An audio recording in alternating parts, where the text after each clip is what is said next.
Hello and welcome back to our journey through history. In our last episode, we witnessed the destruction of Jerusalem, a truly heart-wrenching event. But even in the ashes, hope remained. The disciples, filled with the Spirit of their Master, carried the gospel message far and wide. Yet their path was anything but easy.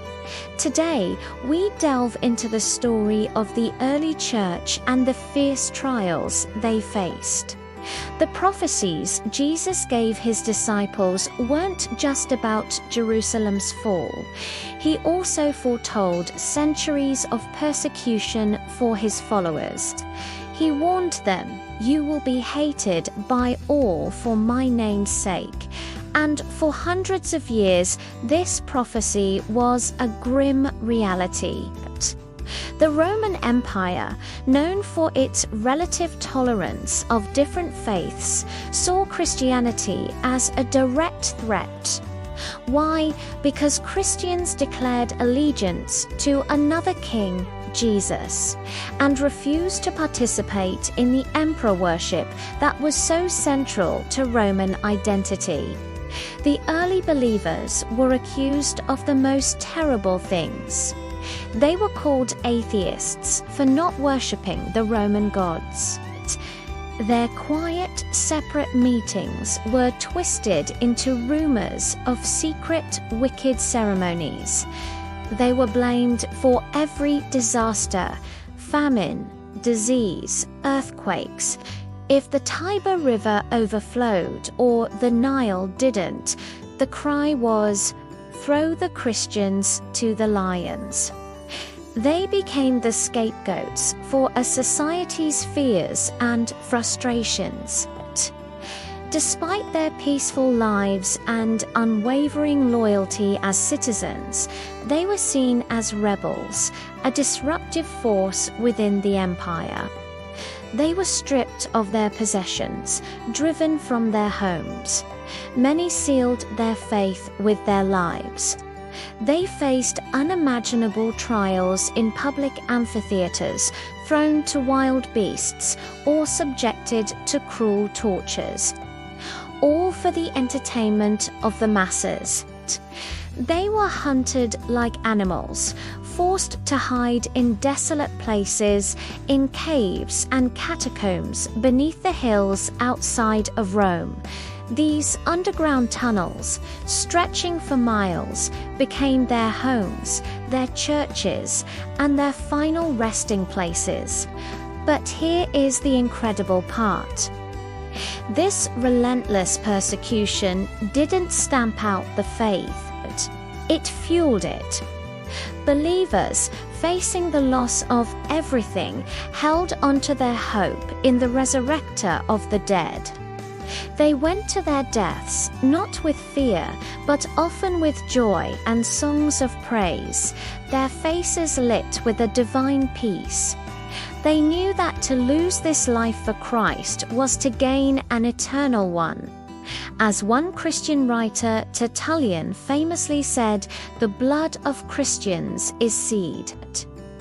For every believer who fell, others rose up to take their place. The devil, seeing that direct assault wasn't working, changed his strategy. If he couldn't destroy the church from the outside, he would try to corrupt it from within. He introduced a new, more subtle danger: compromise. The intense persecution began to lessen, replaced by the temptations of worldly prosperity and honor.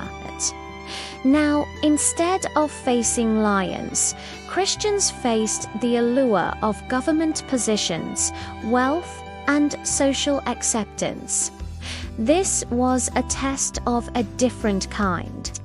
Some believers, wary of the constant struggle, began to lower their standards. They reasoned that a little compromise might help them reach more people, especially the powerful and educated.